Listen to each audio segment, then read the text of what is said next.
Welcome to R&R Showtime with Robert. And Ryan, Ryan, why don't you tell them what we are talking about today? well, we're talking about this little thing called the Academy Awards. They're coming up, and so I asked my brother to watch all 10 Best Picture nominees with me so that we could talk about them. This year was the first time that I managed to watch every movie that got nominated for Best Picture prior to the nominations coming out, which I was pretty happy that in my selection. I was like, okay, these are the like I went for movies that I thought were going to get nominated. I had heard good things about, and I got them. Most excellent.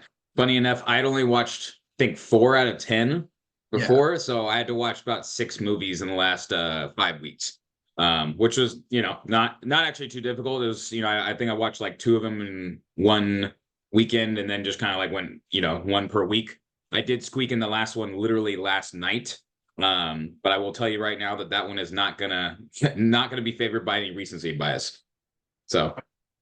well, I know what that movie is, so now I know. Um, But yeah, today is March 9th. I believe the Oscars literally are Tomorrow, tomorrow.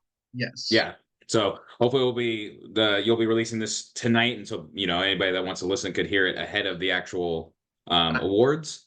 that is not. Um, and right before we get into the movies, we were actually chatting just a little bit kind of on your, I think you mentioned kind of that you don't think our list is going to be very similar, I right? don't think so. I Yeah. feel like our lists are going to diverge but like at least a little bit this year, especially because I know some of your oh, I don't know. It's hard to say.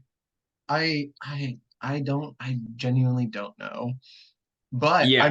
I'm curious to hear your opinions because like the other six movies, some of those movies included movies that made my top 10 that you were like, "Oh yeah, I wanted to watch those, but Yeah. but you've So heard me say that they're really good." Yeah, so I said this to Ryan right before we started recording, but when I was looking to arrange, my picks into the 10, there were like four of them where I was like, these ones are clearly gonna be like, vie for the top kind of. And then the other ones, I'll say I didn't feel there's a few where I was like, yeah, this one feels a lot weaker to me, but like none of them like really rise out above each other. It was kind of hard to arrange them a little bit. I just had a little bit difficult time. I was like, is this one better than that one? How and I had to like kind of ask myself a lot, like, how did I feel when I watched this one? Did I feel like I enjoyed it more? Did I feel like I got a lot more out of it? So Yeah. um, but yeah, so I mean, if unless you have anything else you want to start with, Ryan, I would I like don't to think maybe so. we could get into it and I do. The one thing I will note is if anyone did listen to my prior list, then they might like be surprised at some of the movies ranking at least one movie ranking high on here that wasn't on my previous list. It's because I was not able to watch it until January. Like Mhm. like I think maybe three or four of these were not available for me to watch until this year. Or there is one that I was just lazy about. Mhm. I'll admit. I could have watched it in the theater and then I had to wait for it to come to streaming. Yeah. I'll say a little bit, not like a, spoiler, but like a little hint into my list is that much like the last couple times, which I think this is our third year in a row doing an Oscar list, um, So much like the last couple years, when I've gone out of the way to watch these additional best pictures, I was very surprised at like how good some of them were, where I might have never even, if I had not gone out of my way to watch them on purpose, I probably never would have seen them. And to find that they are going to end up being in like my top, they're going to end up being some of my favorite movies of the list. I believe that has been specifically the case. Like I remember, I we may have even done this four times actually because there was the year. Well, I'm trying to remember. There's a year that Green Book won, but like I think our tops were oh like we really liked The Father and Minari, I think. Or The Yes. Father in particular, that was one we wouldn't have watched otherwise. I remember Hmm. we were both really surprised and enjoyed Coda, which ended up Yep. winning. And then last year, like Everything Everywhere All at Once sort of like just sort of dumped on everything. Yeah, skunks on everything. It's so funny that it's because I'll also reflecting back, there were some movies that kind of like Coda, like Everything Everywhere All at Once, where they just kind of stood out. They really did be like, this is my favorite movie. And this year, I did actually end up having kind of one that was like this one is standing out. A few did stand out for me, but yeah, we'll see though. But unless you have any more to add, brother, Nope, we can get into it. let's get started with you. What is your number Starting 10? with me, my number 10. Mhm. Well, my number 10, and the only like the movie in this 10 where I can honestly say shouldn't have been nominated for Best Picture. There are definitely better movies that should have been in there. But it just kind of was that awards baiting movie. And it's not even, I don't even think it's a bad movie, but it's the one that I like the least.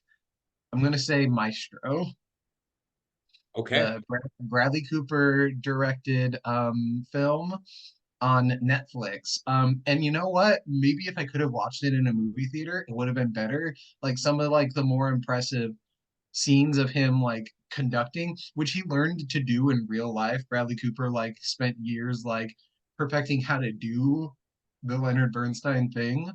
Mhm. Like maybe some of that would have been more impactful to me, but I don't know. There's just something that like and looking back at all 10 of these movies, it's the one where I'm like, was it best picture, was it like was it all that good? And like I said, I still enjoyed it, but it like my favorite thing in the movie is actually Carrie Mulligan. I will say I actually really liked her, but I don't know.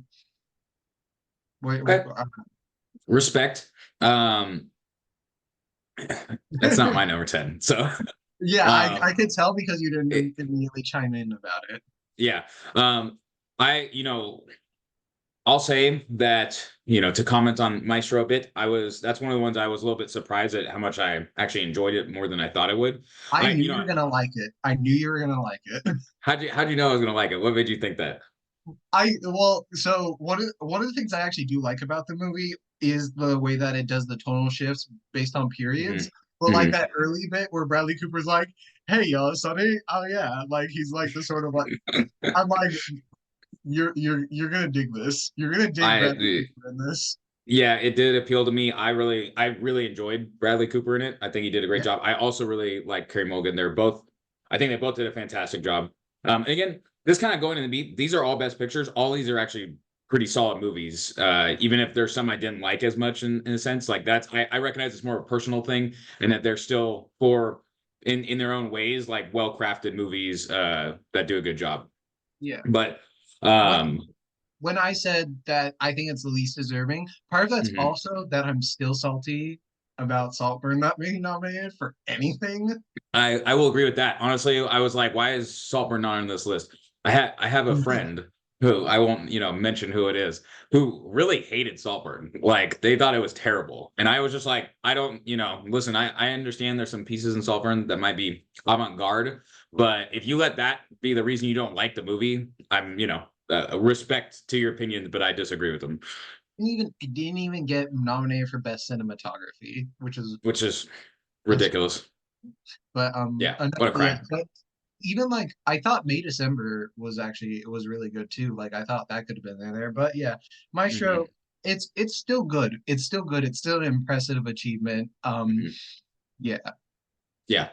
Well, my number 10, the comment that you made about Maestro where you're like, it feels like maybe it's a little Oscar baity, like it was trying to get there, but you almost don't feel like it should have been. That's kind of how I feel about my number 10 as well. My number 10 is Anatomy of a Fall. Hey. Yeah. And so, like, honestly, hey, we might repeat it again, but maybe it can just be said. All the movies are good and solid. But Yes. like this movie did not like grip me. I was watching it and I'm just like, okay, like this is a movie. It does put together some stuff really well in certain places and pieces, but I don't know. It did not like wow me by the end. I wasn't like, wow, what a great, well-crafted film. The cinematography is so great. Like I'm so impressed by the actors. There's You nothing did not about it like respond. that. You did not respond to the steel drum cover of PIMP by 50 Cent. Yeah, that's like there's nothing about it that really wowed me. So I just, you know, again, decent movie, but honestly, it's hard for me to even be like, why is this a best picture? To be Something real. I want to note about Anatomy of a Fall, like I'll talk about it later because it's later on my list, but Hmm.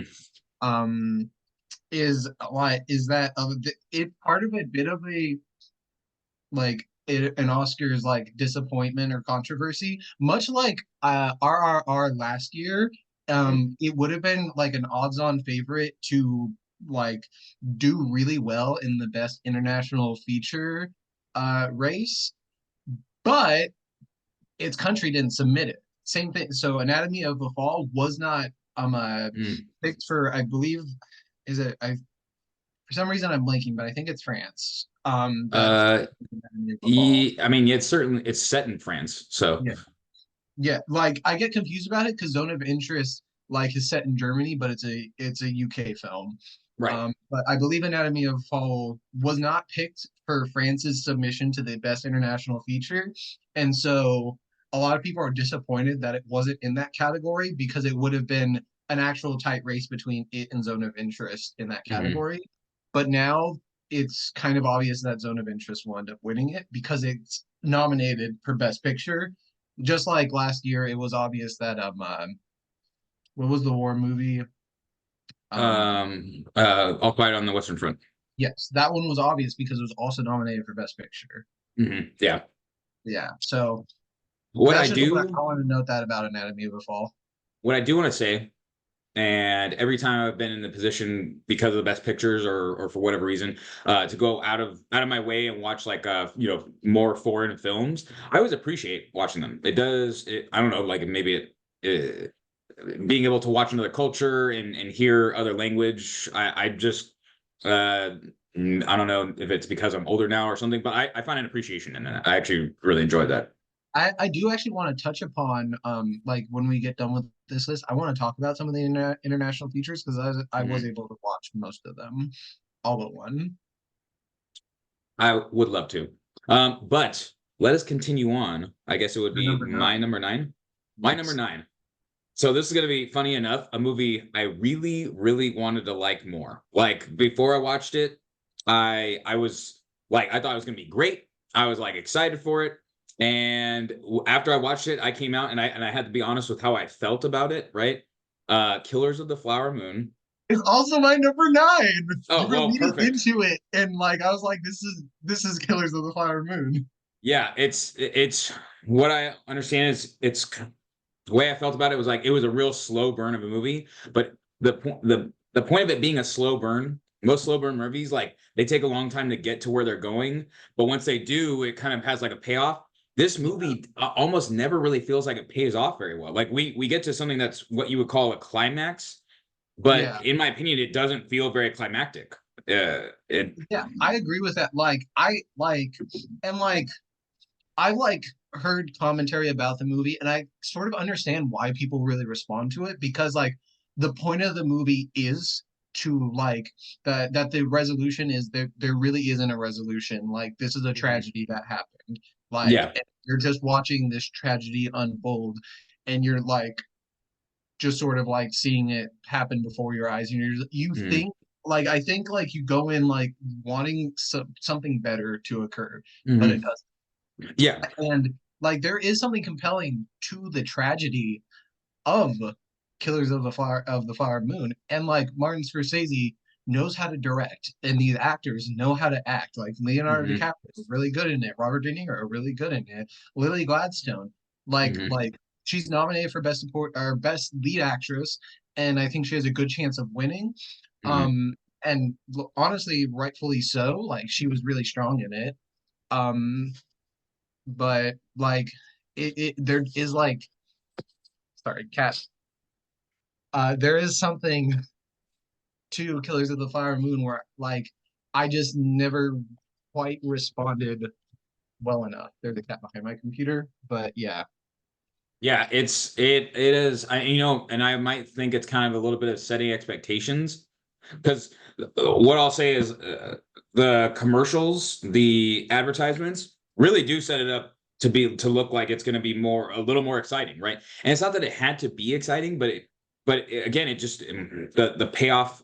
doesn't feel like it's there by the end. Now, I actually appreciate the idea of it being like just watching a tragedy happen, but in that case, I almost want like just more. I want it to like hit a little harder. I want it to just kind of end in a tragedy. I want it to like, like come away feeling, not settled. I'd rather like feel a little worse. It just kind of like drifts off. Like Yeah, the whole like movie this, kind of.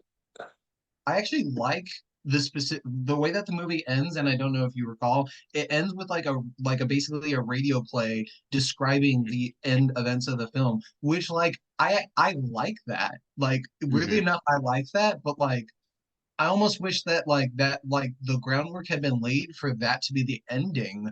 Because like Yeah. I don't mind that choice of an ending, but like when you spend 3 hours of your movie like doing nothing like that, and then you end it like that, it seems a Hmm. little like off kilter, and like it like feels like your resolution to the story, you don't even get to see these characters like resolve their story. Like you Hmm. just hear their stories get, Yeah. and it It like there's something like there is something I think lost there. Yeah. What might have been an interesting way to do it is that they just kind of like alluded to that device like in the movie, like early in the movie, if they had gone to see a play of that kind of thing happening, like literally like, oh, it's a play, or sorry, it's really like a It's a performance of radio play. news, right? Yeah. Yeah, it's a radio play. If they had gone to see that early in the movie and that was like something they kind of seeded as like, hey, this is like a way that these people receive information or like new events and stuff, and then to have it brought back would have been a really appropriate and great way to like, I mean, just show um Leo and Lily's characters like getting to know each other, but also seeding, that could be that's a vehicle that they might use later to describe the what they are living as a news event. So, And that's but another yes, I thing. kind of agree. I also feel like while the acting's all good, I feel like it like time gets like there's a lot of time, it's a long movie and a lot of time is covered, but like I feel like it like somehow still feels a little rushed in like everything that goes on. Yeah, I kind of agree. There's just as much as I think there's great moments in this movie and really good acting in the movie, Yeah. I just don't think that this delivers in the way I would have hoped. And Exactly. especially, again, expectations like Martin Scorsese, Leonardo DiCaprio, and even how it's advertised. All of that leads into like this movie not having been as satisfactory as I would have hoped. Yeah. It's still again still a great film. Yeah, And like whereas with Maestro, I felt I don't know if this should have been nominated. I understand this being nominated. It makes yeah, sense to me. yeah. Yeah. But I definitely don't think it's going to win. I think it's getting Mhm. beat out. No, Um, yeah. Scorsese has had better movies, and yeah. he has So more for them. with that said, I think it would be appropriate for you Yes, to to give go us into my your number number eight. eight. And talking about expectations, I think that's something that plays into my next film as well, because like I had like some idea of what this movie was going into it, and I'd heard seen it on like multiple like top 10 lists, like up high, like top fives, top threes, like I went into this thinking that it was going to be a really good movie. And because I went in with that mindset, it being still a very effective movie, like I just did not respond as well to it as I would have hoped. And that's going to be The Zone of Interest. Okay. The Zone of Interest, like for those that don't know, basically is following like a family of the commandant of Auschwitz living like on the outer wall of Auschwitz. And like the I think the major like crux of this film is that you're hearing what's going on the other side of the wall, but you never see it. And I do think that's effective. I do think that is an effective technique. I like how mundane and like almost banal their lives are as like this tragedy is occurring on the other side of the wall. I like that stuff. But like I think it just never hit that next level for me. And like the the opening, which is just like sort of darkness with like noise in the background, I understand why that's there, but like things like that in the movie, like almost like, I don't know. I wanted to like this movie so much more than I did. I can understand that. I'll say that like the weird pauses with like the noise. Again, sometimes like artistic things that are done in movies kind of go a little over my head. I get some of the point of it, like when we're just hearing like the it's like children and people like like talking and stuff, but sometimes it's just literally like a color and like just noise. Yes. And I don't And I don't know if it's supposed to signal like a scene change or like prepare our minds to move on to something different or my from what I've heard, and like this makes sense to me, is that it's basically training you to listen, Mhm, because basically this movie lives in its sound design. And like mhm, I will say straight up that this movie should win best sound, because mhm, like the movie really does like live on that sound design. And mhm, also, we're gonna talk about her some more, but I do want to give a shout out to Sandra Hüller, mhm. who plays the commandant's wife in this movie, who is also the main character in Anatomy of a Fall. Okay, they are, but it's Yeah. funny because I went to look up some stuff about Anatomy of a Fall, and it said that she was also in that movie. I was like, oh yeah, it's literally her. She's in both of these movies. Wow, good for her to be in Yeah. two nominee movies in the same year. Yeah. She's in a United Kingdom film and a French film as a German person. Yeah, very interesting. Yeah. Um, Yeah, she's quite good in this. And yeah, okay. Can we move on to my number eight? you're number 8. Yes. Okay, my number eight is the movie I watched last night. Ah, yes. Uh, I know what this is. Poor Things Poor thing. with Miss Emma Stone. Uh, I can appreciate one. There's like interesting aesthetic to the movie. I actually kind of appreciate a lot of like the artistry of like what you're looking at, especially like some of the scenes, like the one when they're on a ship and like you're looking at like the view. Really awesome. Lots of like very creative sets and things. Um, the performance by Emma Stone, great. Love Mark Ruffalo's character. I Actually, love like, Mark Ruffalo so yeah, Mark much. Ruffalo's character was fantastic, but In a but it.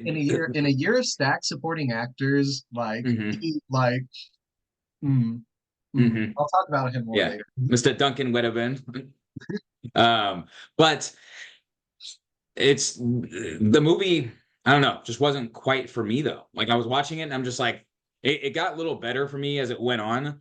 And there's a lot I could appreciate about it, but like overall, maybe like the aesthetic was just a little bit out of my interest somewhat. And like the story's like interesting enough, but there's something a little bit like I don't know, you could say like it's not like jarring, but a little off about like the way that certain things are presented, like Emma Stone's character, how she's presented, and certain interactions and stuff that I'm just like I really just didn't love it. And as much as I watched the movie, and especially when like the color, because at one point it goes from black and Yes. white to color. Um, when the color comes in and more of those scenes open up, that does become a lot more interesting. But there's something that I just never like fully connected with it as I was watching it. So I um, I kind of I kind of agree with you on that. In fact, I think this is a movie like, hey, you having just watched it might like I'm gonna say like I think I was lower on the movie after I had just watched it, and the more I think about it, the more I kind of like it.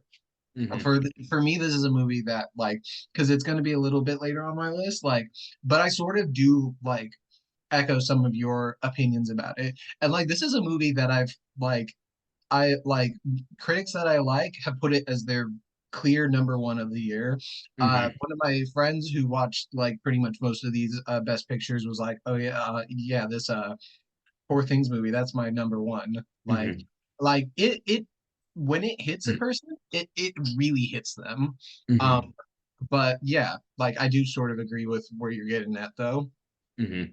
Okay, well, I'll be interested to hear if you have more comments when it comes time for yours. Um, does that move us into my number seven or You're number your number 7. seven? You're My number number 7. seven. This is another movie that I kind of like thought I would like a little more, and then like when I watched it, I was like, this movie's okay. It's actually not that great. But American Fiction. Is also my number 7. Wow, cool. All right, well, great. So we can, I guess that'll be easy to talk about. Yeah, I like the concept of it and the premise before I saw it, and then when I saw it, I feel like it's almost like what we were sold a little bit, like what this movie was going to be about was actually less about that somewhat. Yeah, Now, yeah, like the main advertising thing of this movie is not that big a part of the movie. yeah, it actually it comes up like at certain points, and then it's like kind of the resolution of the movie a bit, but it's it's really just not more about that, and that's fine. That's not Yeah, really like it doesn't actually matter that much. But what it ended up watching was like, was this as interesting if they've just taken the concept of, again, it's not like it's public knowledge, right? The hey, he's an author that pretends to write a black book, something more what people perceive to be, and it ends up being like a big hit, and he has to like pretend yeah, even though he doesn't like that he wrote it, or he doesn't like that it's popular. And like if they had just expanded that concept more, I think it might have actually been better. But would it have been a best picture? Would it have been as significant? I don't know. All I know is that like I was a little more excited for it, and when I watched it, it was still good, but just not as good as I would have hoped. It was yeah, just kind of a story. yeah. Like this is kind of where like this is a movie that like yeah, I thought it was very quite good, but like it like never did cross into that like great threshold. Things I do want to sort of like commend about it. I think the music in this movie is actually quite good. Like it's like there's like Yes, this jazzy sort of like beat going on like with everything, and it like I like it's not even like my type of music, but like I dug it, you know? Like you. Question: do you know who Thelonious Monk is? I've heard the name. He is a famous jazz musician, and his Yeah. music is in the movie. So Yeah. I mean, it's not like a big, huge point or anything, but I mean, I appreciate the music a lot for that sense because I am into jazz. And on that same note, I don't know his name, but our main actor, Jeff do you Bridges. know? Yeah, I love him, like in everything he's in, Yes. though. That was another reason I was excited for the movie because I was like, everything I've seen him in, he's great, and so he was good in this Yeah. too. I He had a liked. very small role in Asteroid City, and I thought he also was like a standout there. And Yeah, he's been in a few things I even in the really like. Batman movie as the Commissioner Gordon, the one with Yeah. Robert Pattinson. Yeah, it's funny seeing him again, even if I didn't like love this movie. He's probably like one of my top 10, or like he's one of my favorite actors for sure. Yes, Even I would like to see him in more stuff. and I want to give a shout out to the other nominated actor in this movie, Sterling K. Brown, who in his supporting role, Yeah. fucking hilarious. First of all, this whole Yeah. movie is actually very funny, but like It's there. he's Yeah. like he is a scene stealer. Yes. I was gonna say that that would have been my second person I loved the most in this movie. He was awesome. He was great. Like one of my favorite lines, and they started using it in the trailer, is him drinking alcohol, and he's just like, "I'm not flying the plane, monk." Yeah. I'm not flying a fucking plane, monk. Oh Yeah, yeah, but he yeah, was great. This movie was actually like way more funny in general. It's not quite a comedy. it is very funny. Yeah, yeah. But I did, and that's what I did appreciate. It's like not that like obviously funny movies can be best pictures and stuff, but that's almost like this movie's a little more mundane than a best picture in some ways. Is that hard to? I don't know if that makes Like sense. like I think like in terms of like comedies that were nominated, I think like really it's this and Barbie, but I think Barbie does find a way to be like one, I think Barbie is kind of as a whole funnier, and I think it also has that end emotional payoff that is a bit Hmm. stronger. Yeah, yeah, and it And it's much more the same. focused on what it is. It Barbie is what Barbie is, whereas Hmm. like American Fiction is like kind of two stories going on at the same time. That I think that's a pretty decent way to put it. Um, and I'll say that this, much like Killers of the Flower Moon, has this like, oh, this is how we end the movie. Uh-huh. Uh, there the device, and no need to spoil, but like the device they end the movie of American Fiction with just kind of comes out of nowhere, and you're like, okay, I mean, I guess that's fine. Yeah. I guess it's fine and appropriate. But I also didn't really love it. I was just like, this isn't like the best way to end this. I guess you could do that, but there's nothing else that really sets up that being the way it should have ended. I will say American Fiction gets closer to setting it up because there is that one scene earlier in the movie where he's like writing the book and like he starts imagining the book to life. So like You do make a good point, yeah. there is that one little surrealist bit where Keith Hmm. David comes in and he's like a character in the book. Yeah, I would have enjoyed them taking that and expanding across the movie even more. They probably Yeah. would like if they had. That's kind of even made the point. If they had honed in more on the him having this book and writing it, etc., and kind of just replayed that, I think that would have created for sort of a better story overall in some ways. Yeah, I agree, but like again, it's still a strong movie, still a Still fun strong movie. movie. I Yeah. I actually quite highly recommend people go watch this one. I agree. There's, I mean, I would say, in my opinion, Anatomy of a Fall, Killers of the Flower Moon. I was like, I probably am at the point of like, unless you really just want to see them, I wouldn't recommend seeing them myself. Poor Things, I think for somebody that can appreciate film and the artistry of film, it can be appreciated, but I don't think it's like great for everybody. American Fiction is kind of where, and I remember I had asked you before. I said, hey, I might watch this with some friends. What's like the best of these movies I haven't seen? And you said American Fiction, and I did watch it with my roommates, and it was like probably the most approachable movie to Yeah, watch. yeah, because yeah, you will have a fun time like watching it with people. Like that, like I'm happy I watched it in a movie theater because I got to hear people laughing, Mhm. you know? Yep.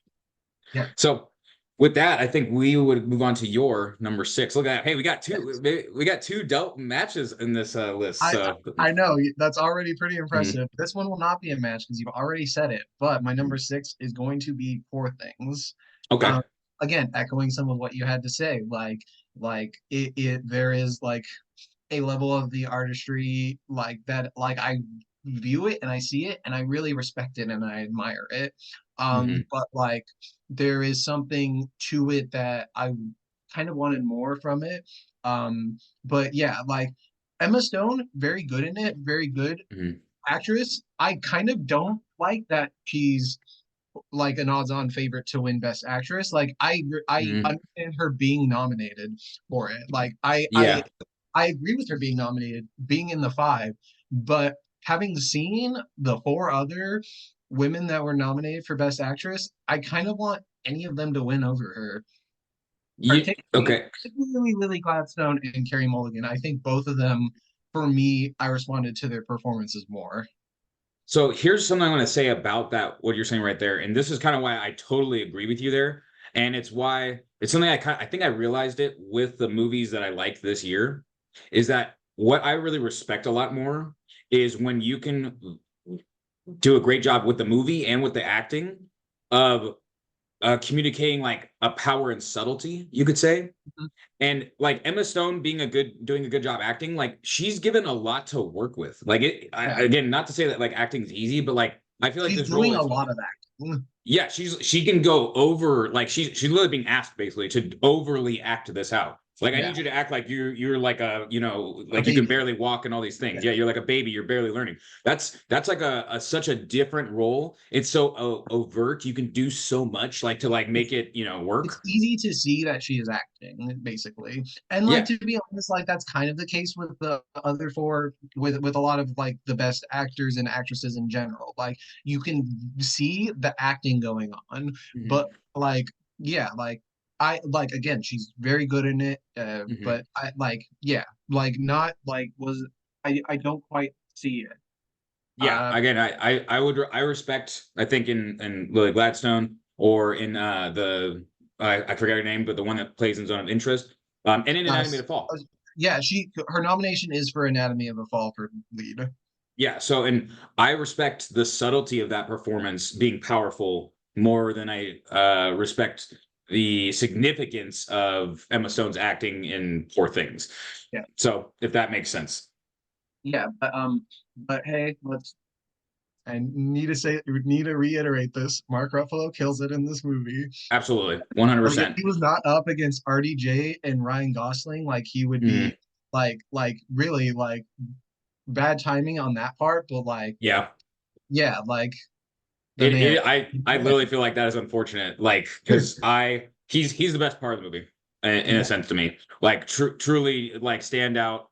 Good for him, because like I don't feel like I've seen him in a lot of things where he's like great, like I've seen him in stuff where he's there, But Yeah. like this like impressed me. I was like, wow, Mark Ruffalo, you like that. This like proved that you are like a solid actor. Like I'd like to see you in more things. It doesn't have to be a role like that, but like I think he just has more I think part to of it is offer. like how out of character it feels with with what we typically get from Mark Ruffalo. Yes, Like, exactly. like Which again just shows his chops as an actor. Like, whereas like with he could do more.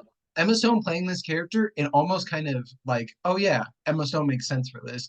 Mark Ruffalo, it's like, oh, they picked Mark Ruffalo for this, and he killed it. Yeah, absolutely.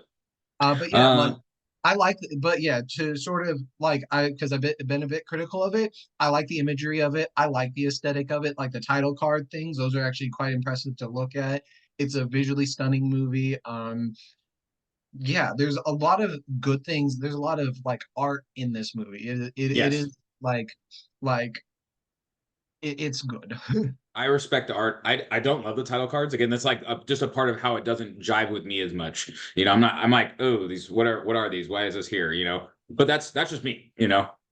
Yeah. So, but I'll end it there, and then we can Mhm. go into your number six. Mhm. This is a movie that you have talked about for much of the year, and so I was very intrigued to see it. Past Lives. Okay. So Past Lives. This is kind of what I Um. was talking So about in.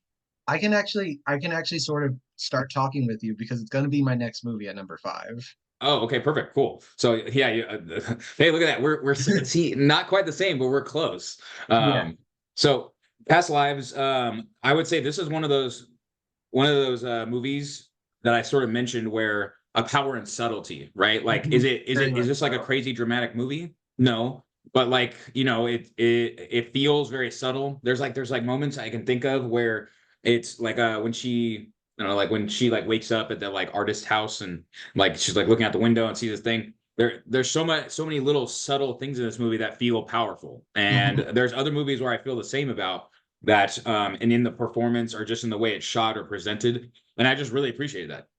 I Yes. will say, in some ways, I expected more. Maybe it's like I built it up in my mind because I had heard you talking Yeah. about it for a little Like while. that is something that is something like, especially in you introducing it, I knew exactly what you were talking about, and I was like, okay, maybe, yeah, maybe because I put it in my halfway year list because it was the only of these 10 movies to have come out at that point. Yeah. Um, and it made my top 10 at the end of the year. I think it is a tremendous movie. I like, Hmm. but it is tremendous, but very small.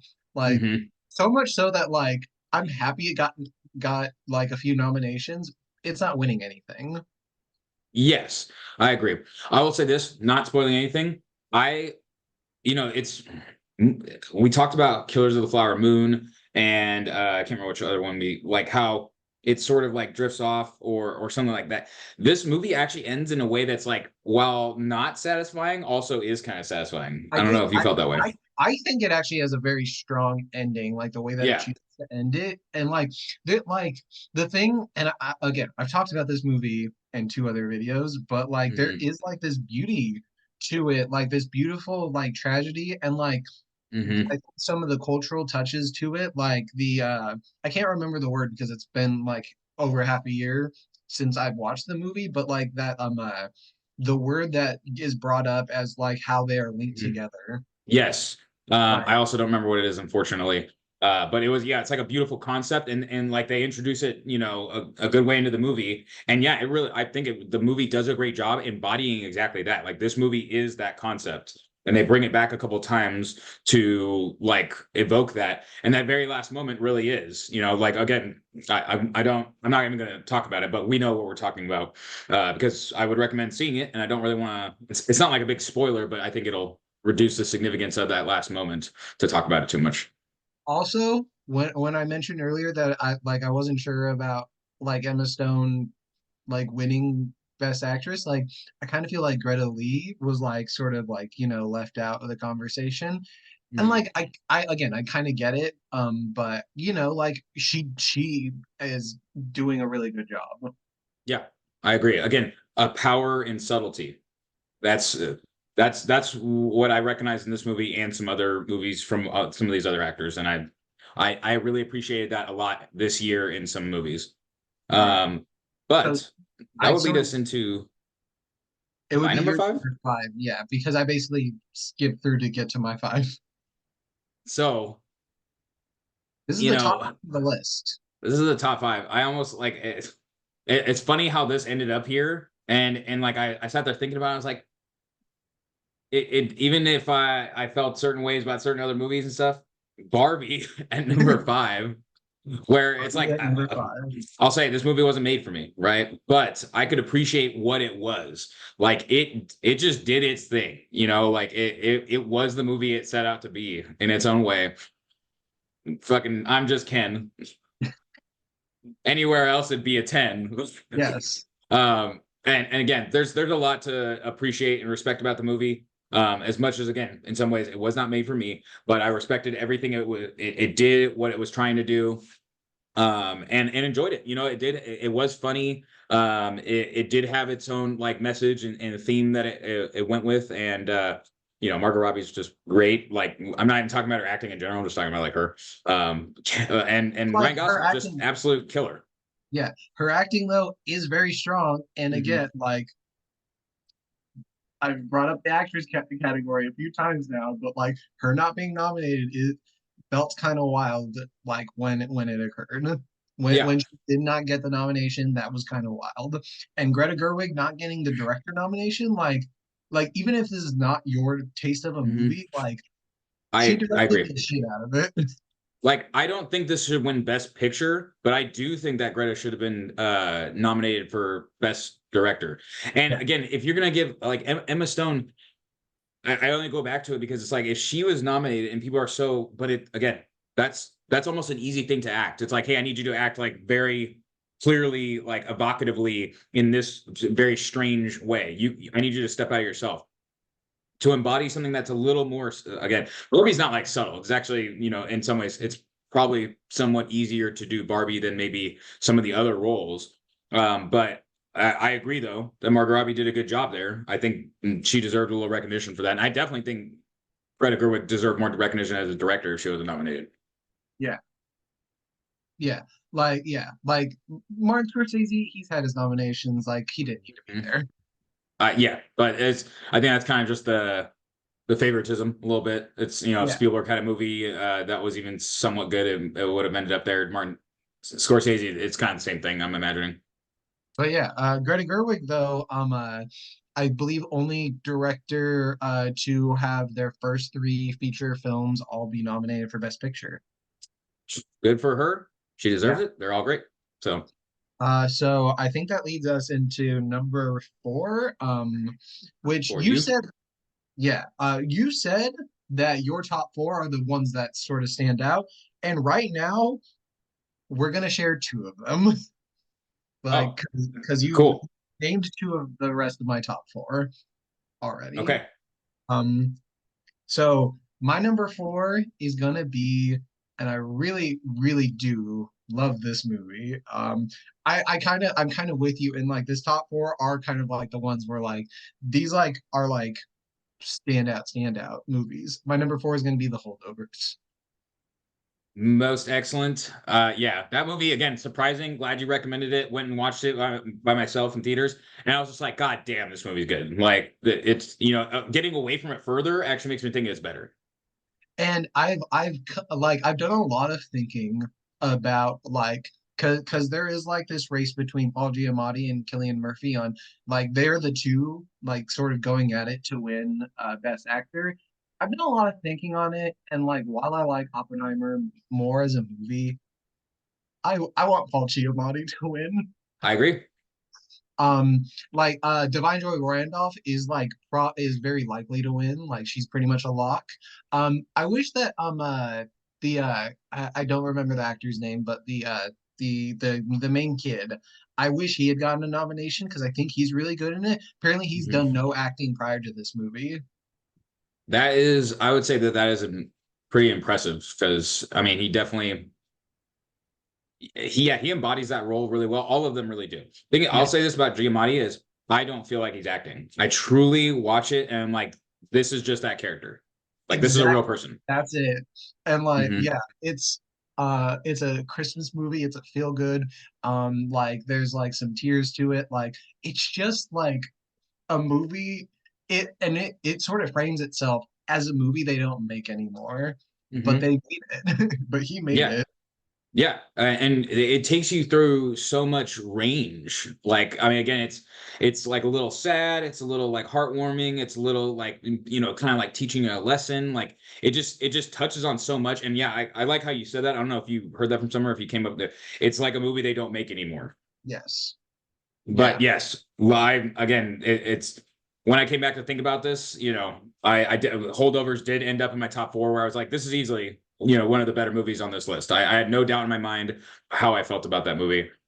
So Also, like other than Barbie, I feel like this is the movie on the list where I could just tell literally anybody. I'm like, oh yeah, you would enjoy watching The Holdovers. Like a lot of these yeah, movies, like I'd have to like think about like I don't know if like this is for you. Like The Holdover, like I think any person can enjoy this movie. agreed. Yeah. Like, crowd pleaser favorites. Like I think so many of these movies are a lot like, like Anatomy of Fall, like you could probably like it, Killer in the Flower Moon, like you might not like it. Actually, it's a little too American Fiction, a little bit approachable. Yeah, Barbie's like this one's more approachable. It's not made for everybody, but I think yeah, Holdovers is like universally appealing in my mind. That is that is how I feel about it. So Yeah. but that goes into your number four, My brother. number four, and it's funny, my number four is Maestro. So it's funny that I think it started at your 10. Yeah, I mean, there's some more funny to come, but yeah, I knew you were gonna love it. Dude, it's funny because I started it. Like I slowly started watching it and like watched like the first like 10 minutes or something. And like I didn't quite get hooked and I had to like go do something. So like I stopped watching it. I was like, oh, I'll come back and And watch this later. you told me that. You told me that you didn't get Hmm. to finish it, and I was like, I'm surprised that that did not immediately hook him. Like that sort of It like took me back. I was like, well, maybe he did love it. Like maybe I'm off on this. No, so like, and I had the interest. I just literally like was like, oh, I can't really. I need to go do something else. I couldn't commit to it a little bit, and so I like started it, and then was just like, I'll just come back, right?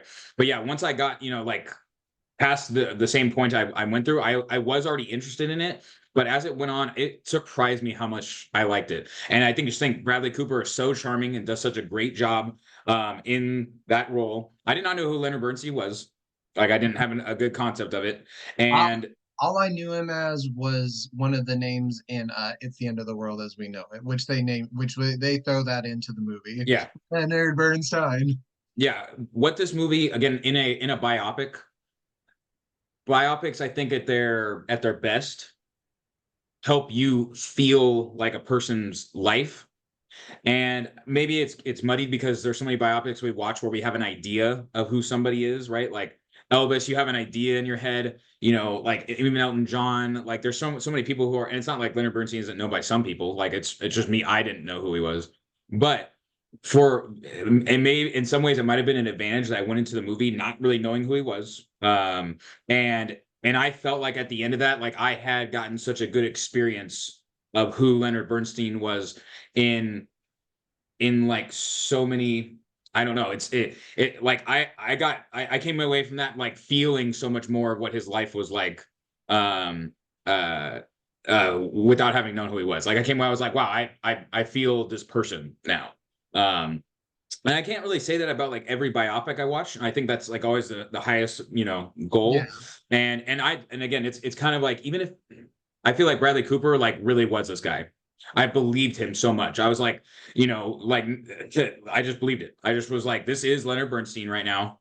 Uh, Even if his personality seems so much larger than life, but I was like, but I feel like that's probably who he was. I feel like this is genuine.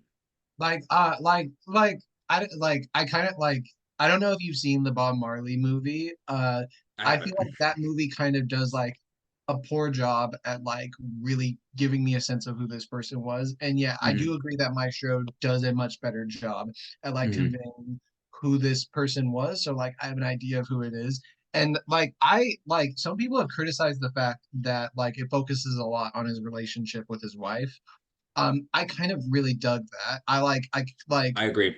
yeah, I really because I think that that relationship like is shown to be so core to like a lot of his life, and like Mhm. and it is a complicated situation like between them. Mhm. Yeah. And what I would like to applaud about that is that while it does a great job, like I feel like I get a sense of her too without Mhm. taking away from him at all. Like I Yeah. feel like this movie, interplays all that so well. And I don't feel like it's like two stories. I don't feel like we don't get enough of Leonard Bernstein.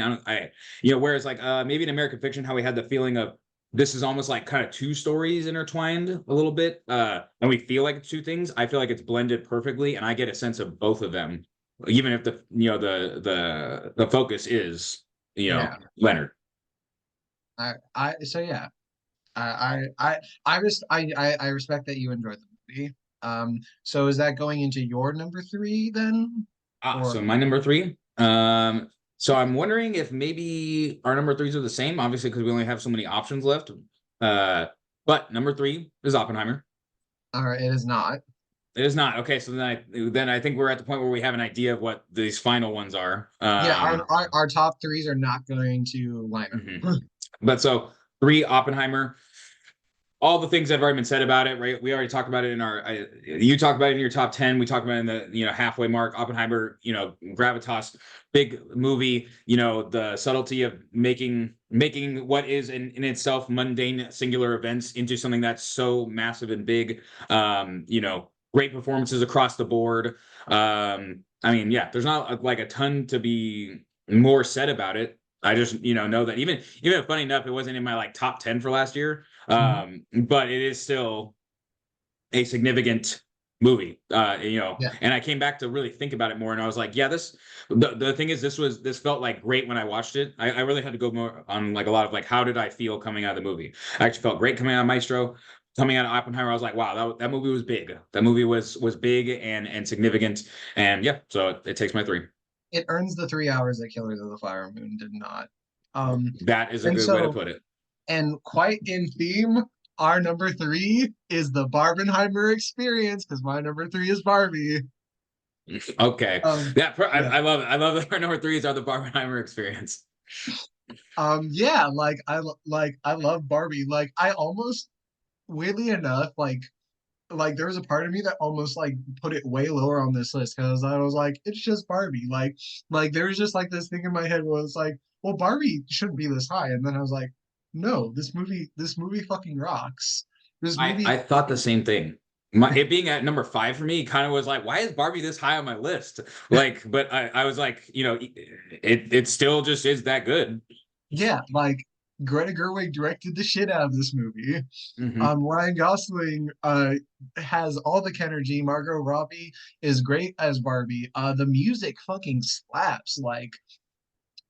It like straight up like it only got two nominations for best song. All five could have been songs from the Barbie movie, quite frankly. Like, or Hmm. at least a third one. That Dua Lipa song could have been in there. The Billie Eilish song's probably gonna win. I hope it's I'm Just Ken though, Hmm. personally. And like watching Ryan Gosling perform that, I'm like live at the Oscars. I'm excited to watch that. Oh, he's doing that? That is the understanding. Yeah, Righteous. yeah. Well, I mean, there's not much more to be said. It's Barbie, right? It is It's Barbie, Barbie. it's Oppenheimer. Yeah. But now I need to hear your number two, which by process of elimination, we're pretty much already at an So understanding of. But I guess so maybe, here's I the don't know for thing. sure. Apparently, we both really responded to a foreign language film starring Sandra Hüller. We just picked Mhm. different ones. Because my Yes, number two was apparently. Anatomy of a Fall. Hmm. So when you had it at number nine, I was like, I like literally laughed. I was like, Hmm. I, like, hearing what your number nine was also made me feel and similarly. Zone of So, Interest was my number eight. or your number eight, yeah. Yeah. So, So yeah, like the distance between them, like it like again, like tell me about how Anatomy of the Fall made you feel. I got to hear more about I this. was just gripped. I was just like I was like it like took me like it took a little bit to like sort of understand where the movie was going, but like by the time like it was like fully in like the legal battle and like the court, I was just like sort of transfixed. Like I was like so interested, and like the point of like it's easy to be like, oh, like you leave the movie and it's like, well, like did he actually fall or was he pushed? Like, but that's not even like the point of the movie. The point is to like see like this human experience, to like see Mhm. like, and she is acting. That kid, the blind kid, acting, doing a great job. Like, it's just was just so, and this is one of this and Maestro, I think were the two movies that I watched at home. And like the fact, like me having watched it at home, like and enjoyed it as much as I did, like that also like I wish I could have watched it in a movie theater. I feel I'm disappointed in myself for not having gone out of my way to see it while I could have at a theater. It's just it just has this like um it got nominated for best director, and it's nominated for best editing, and like I think obviously Oppenheimer is probably going to win both of those, but like this movie is so effective in how it's edited, it's effective in how it's written, the performances, the direction, like it's just like a movie, like just like yeah. Well, I respect that. I totally respect that. Even if ours are like kind of opposite in a way, I still respected like it being a good film. It's something about it. It didn't grip me, Yeah. And I don't know even how to put my finger on it in a way, but yeah, I did not get that same experience, but I respect absolutely. Like it is not like anything really against it for what it is. So, yeah, I 100%. I like yeah, so but let's hear your number two because it's one of two options. And Yeah. Well, my number two, we already, talked about quite a fair amount and already said so much good things about it. It is The Holdovers. Um, so interesting. Like, I mean, we already said so much of the good yeah, things about it, so there's not it's really much more to be said. It is just great. It feels so good. I was so very in pleasantly both of our surprised top about 10 how much I lists. liked it. Like I was sitting here thinking, I was like, what movies really like again felt what did I feel about these movies? What made me, feel so much? And that movie I just came away from it like, oh my God, I can't believe how like surprisingly good it was. It was easily a number two. An instant classic. Yep, instant classic. Seriously, like I feel like many people probably wouldn't have even seen it, and it really is like a movie that should be kind of classic Yeah, yeah, this movie slaps. for the fact that it came out last year. Like it feels like it was already like the filming, the way it was made is to feel like it's Yes, a yeah, classic. yeah. It's yeah. What a great movie. What a great movie. Yep. Highly respect your choice. So, all Mhm. right. So, either of us could technically do our number ones, but boy, howdy, am I interested to hear yours. Yeah. So this is the same feeling that you got when you said, "Wow, Anatomy of a Fall is so low." Zone of Interest, your number eight, my number one. Like, and I that movie again wouldn't have seen this movie if it wasn't for us doing this list. But not yeah. like didn't even hear about it. Didn't even really know it existed. And Mhm. when I went to like going into it ahead of time, or it was like, oh, it's some kind of like war movie. It's some like Nazi movie, Yeah. right? Even if I had the criticism about the sound thing, right? This movie was so subtly powerful, right? Like I've mentioned that before. Like the subtlety of the movie, the different little things they did, like the at night, like what's called like what is it? It's the heat like vision, like Oh, at the night scenes. infrared. Yeah. Yeah, the Yeah. infrared. So yeah, Yeah. the infrared scene, little things that they did. And again, just the zone of interest being such an interesting way to even like picture this. But you get to see this like it's like a different view of literally like German people, Nazis, straight up Nazis, where I can connect with Nazis and feel for them, where I'm watching them live next to Auschwitz, be the commandant, be the leader, be like, yeah, I'm just like organizing the genocide of people. And Yeah. I feel and connect with them that when they have to like, I mean, and this isn't quite like spoiler, but they have to like, they're put in a position where they might have to move. How that like Like is, the wife's reaction, like that like yeah, scene where they like go and like just like she's just like she is like devastated at the thought that she has to move away from Auschwitz. Yeah, but it's Auschwitz. It's such a crazy concept on how I can look at this family, these people just living their life, and I can accept. Like it almost makes me it makes me empathize with Nazis.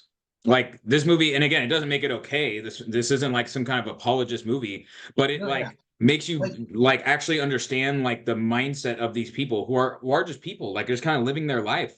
And even if it's the most crazy thing that it's like you're living in the house next to on the corner, like the wall of your house is the yeah, wall of Auschwitz, and yeah. and the whole time it's always looming there, right? That these people just like blinders, just ignore, just live next to it, but it's always there, and we have it And it's, punctuated in the movie frequently by people who like have to experience it. Like we see all the interactions of people who cannot, turn a blind eye to these things, yeah. and and like the way that the movie even ends is again just so powerful. There's already so many powerful like World War II, movies set, like Schindler's List, like movies like or TV shows even like Band of Brothers, Saving Private Ryan. So many movies set around this, but like this one is just so again, it's just another like landmark, unique movie that offers us a different perspective, right? All Quiet on the Western Front kind of gives that to us, except this. I mean, it's not That was the World War One also.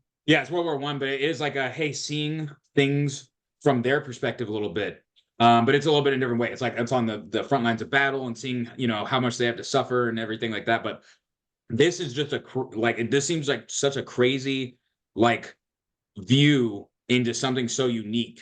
And the things that I had to consider, I just came away from it feeling like so like wow, what an experience that this was able to communicate to me.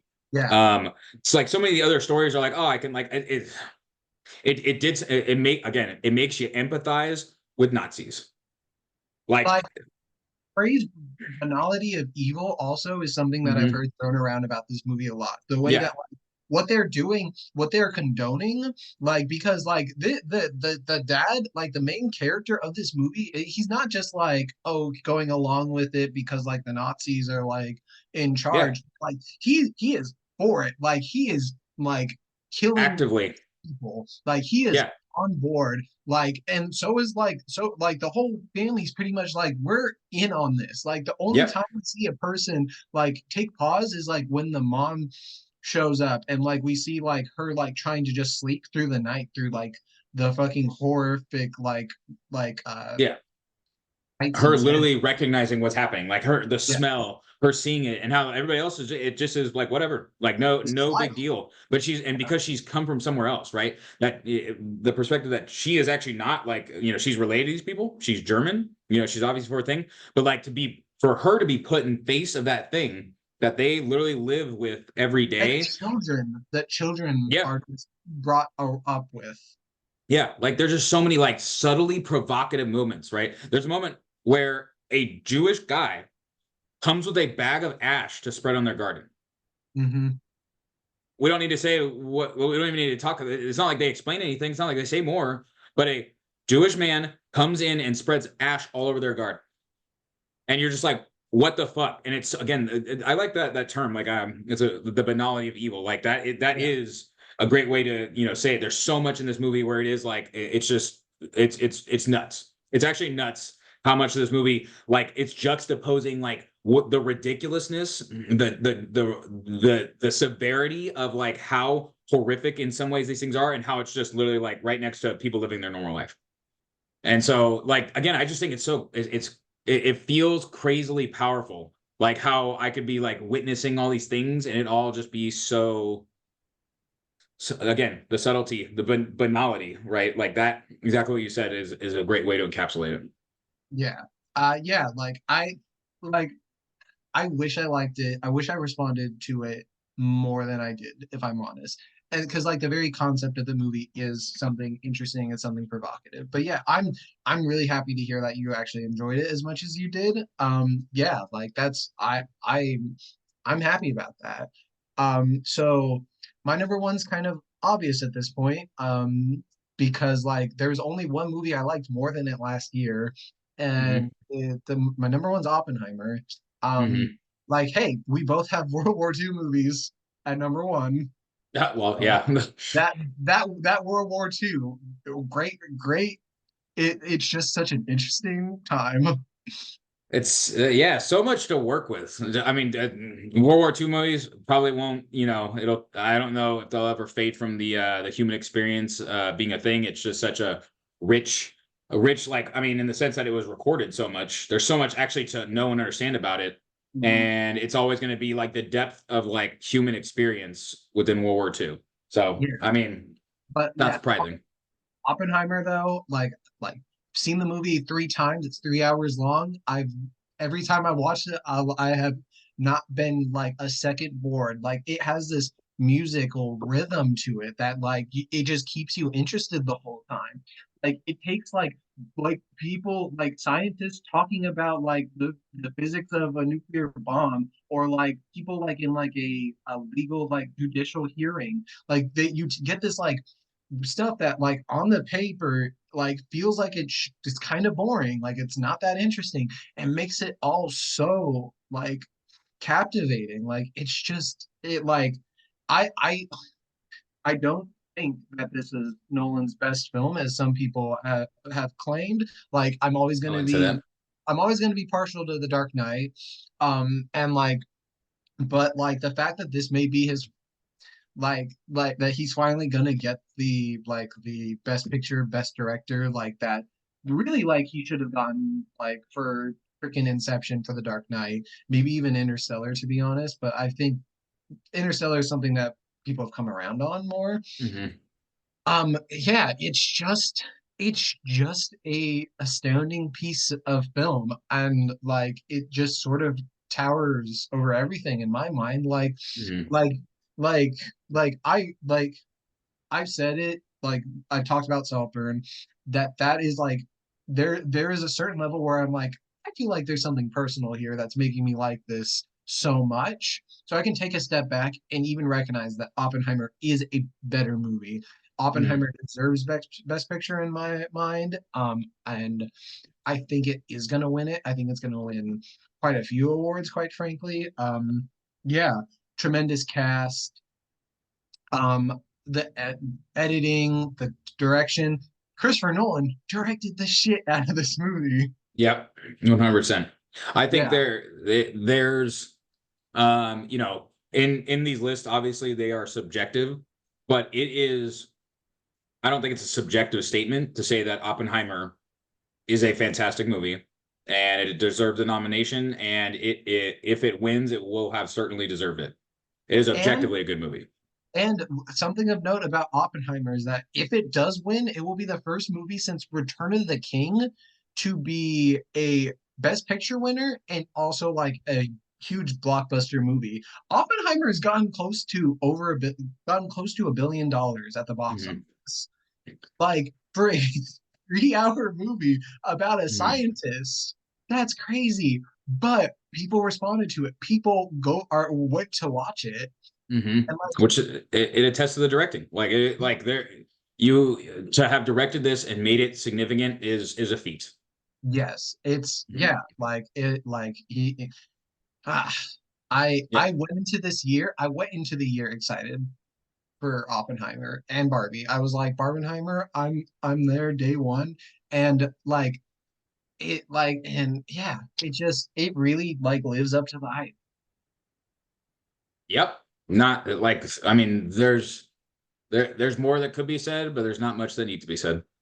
All right. So yeah, that's our list, our Boom, best that's the picture list. list. I do, if you don't mind, I would like to sort of talk about the animated features and the international features very briefly. Um, I don't know how many of the animated ones you have seen, so I'll run through the list. It's The Boy and the Heron, the Miyazaki movie, Elemental, Nimona, Robot Dreams, and Spider-Man Across the Spider-Verse. How many? Spider-Man's best of those. Boy and the Heron, in my opinion. And I've seen like most of the Miyazaki movies, and I like a lot of them. It's honestly one of his weaker movies, in my opinion. It's I very agree. scattered, I agree. very chaotic. I like it kind of goes a bunch of places, and it does a lot of cool. It feels like there was a lot of cool ideas and they Yes. just did not translate into a very, great story. It got muddy. Like it should I, have been a little more I, focused. So I and like there's actually I've been hearing that like the Oscar race for animated feature is between Spider-Verse and The Boy and the Heron. Like The Boy and the Heron actually has a shot at winning. I honestly, if it beats Spider-Man, I would be very disappointed And because part of it is that like it's being touted as Miyazaki's last film. that doesn't matter. Like that, like again, it shouldn't matter as much as people will say it. And here's the thing: it's funny because I talked to another friend of mine who agreed with me, right? But then I think I heard somebody else say, "Oh my God, it was like they," and I'm just like, again, I'm not gonna hate on somebody's opinion, but I'm like, it's just not like if you literally stack it up against all of his other movies, it's not like even like in its top five. Nah, It's it's probably it's honestly my least favorite that I've seen. I have not seen all of them, but it's my least favorite that I've seen. I agree. I mean, it's of Which all the It's ones a I've seen. it's a testament to how good he is, but Mhm, like this is not amongst the strongest. When you have mhm, Spider-Man across the Spider-Verse, which is so clear in a head, like stands towering over the other four. Like mhm. but did you see Elemental? No, Did you see Nimona? no, I don't even, I've never heard of that one. It was in my halfway through the year list. Mm, So my brief ranking though, my fifth would be Boy and the Heron, hit it. fourth Elemental, which Elemental actually a pretty good movie. Uh yeah, like it's not Pixar's greatest, but like it was, it was a good little romantic little movie. Mhm, Number three is going to be Nimona. Number two, Robot Dreams. So Robot Dreams actually has not had its proper release yet, mhm, but I just want to sort of like sing this movie's praises. Spider-Man's obviously the best of the five, but Robot Dreams, it is a largely dialogue-free animated movie about a dog in like this world where like animals are like people. This dog that like buys a robot to be his friend, and then like just like the relationship they have, and then they get separated, and like basically seeing them deal with being separated from each other. And again, like there's no dialogue in the movie. The people don't really speak. Like there'll be like hey's and stuff. Um, and like the only like real like words you'll hear in the movie is like from the music playing. Like September by Earth, Wind and Fire plays a mhm, fairly strong role in the movie. Like it plays a few times. Yeah, it's just a little delightful movie. It's just so cute. It's so warm. It's so simple. And yeah, like I want to I just wanted to mention that movie because mhm. it's not even out really available for people to see at this time. So Yeah, yeah. respect. And then on the international features, I did watch four of the five. I've not been able to find Io Capitano, but the other four include Society of the Snow, which is on Netflix if you wanted to watch it. It's basically about the plane crash in the 70s in the Alps or the Andes. I I can't remember. saw I saw a commercial for that. Yeah. Yeah, like it is an intense movie. Mhm, Probably my least favorite of the four, but it's still a very good movie, very strong movie. Zone of Interest, obviously. A German film called The Teacher's Lounge, which mhm, basically it's like it's it's a movie that really relies on this building tension over time, like it's about like teachers in a school and like one teacher that tries to catch like a thief that's been going around, and then the consequences of her good intentions. Like it's just like a rationing tension film. Like it like mhm. you like it's another like kind of like with Anatomy of a Fall. I was like transfixed watching this movie. I really like that. Kind of does sound like something up my alley because I do like sort of like a mystery a little bit. And it's funny, Anatomy of a Fall, so it's something that should have like kind of been in my realm because I do like a mystery. I do like when a movie makes me ask a question, and I'm like, I want to see how this develops. I want to see how the answer comes out. Yeah. So it speaks to I don't know what it was and how that didn't catch me, right? But those are the kind of movies I am typically interested in. And then, like, honestly, I think my favorite of the ones that I've watched and the most subtle is a Japanese movie called Perfect Days, which is Mhm. just about this Japanese janitor going around like doing his day-to-day job where he like goes around to like the public toilets in Japan, which apparently like public toilets in Japan are like freaking like beautiful architecture and stuff. Like they're fascinating, just like seeing the architecture of them. But like just like seeing his sort of day-to-day life, like going around, like living day by day. But then like you like sort of like later in the movie, you sort of like get a peek into like what his life prior to this is, and like what his life really is like, and like the ending of this movie like is just so powerful. He won at at a festival. He won a best acting performance for this movie. And yeah, it's really strong. It's really powerful. Perfect Days. Again, though, it is a definitely more subtle movie. Mhm. Like yeah, That's also when I saw a trailer. I think I probably saw a trailer for that and the other one I mentioned, like when I went to go see Zone of Interest, I think. yeah, makes sense to me. Hmm. Hmm. It also looks like a movie I'd probably enjoy. Just because I don't know what it was. I remember thinking when I was seeing the trailers for it, like just seeing like there was like this sense of peace or like happiness on the guy's face while he was doing stuff. I was like, I really like that. I Yeah, like, yeah. the Like idea of this guy just enjoying his life. yeah, like he like sort of like leaves his house every day. He sort of looks up at the sky and just has a smile. Like Love there's it. just a charmingness to it. Hmm. But like there is more in there, you know, like there's more to it. Hmm. I Yeah. dig it. Hmm. Any other lists you wanna run down? Those are like the movie list. I have not gotten a chance to watch any of the documentary movies that got nominated. I actually watched two movies that I thought were going to get nominated for best documentary last year. Still the Michael J. Fox story, which I think you would dig, brother. I think it's on Apple TV, but it's Hmm. like it is a documentary about Michael J. Fox's life. How'd you watch it? It was on Apple TV. On Apple TV Plus. I Ah, use like a friend's subscription. gotcha. The Yeah, old Friends subscription. and then American Symphony, which is basically about John Baptiste. Mhm. Which I didn't really dig that one. Neither of them ended up getting nominated for best documentary, and I just got lazy and didn't get around to seeing them. Mhm. I did see the shorts, the live action and the animated. Animated, my favorite was a movie called 95 Senses. It I would just responded to it, but there's a short called War is Over, which uses the Christmas song by John Lennon and Yoko Ono, Happy Xmas, War is Over. That shit Mhm. made me cry because I really like that song.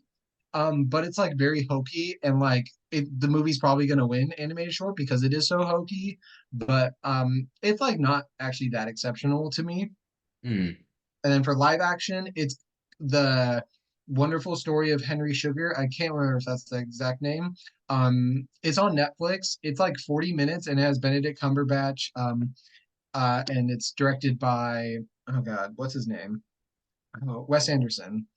I think Okay. you'd actually probably dig the movie, like, because it's Mhm. just like a short film. It's almost definitely gonna win. And yeah, it's just like a fascinating little thing, like with like yeah. Benedict Cumberbatch, directed by Wes Anderson. I could probably dig it. I don't love all Wes Anderson's films, but some of them I drive with. And it's sort of like a little bite-sized thing. It's also got Ray Fiennes. Who played the Mandarin? Ben Kingsley. Hmm. And That's what Dev you remembered him Patel. for. I All the I movies that Ben Kingsley's in, where he's a much better role. You're like, who played the Mandarin?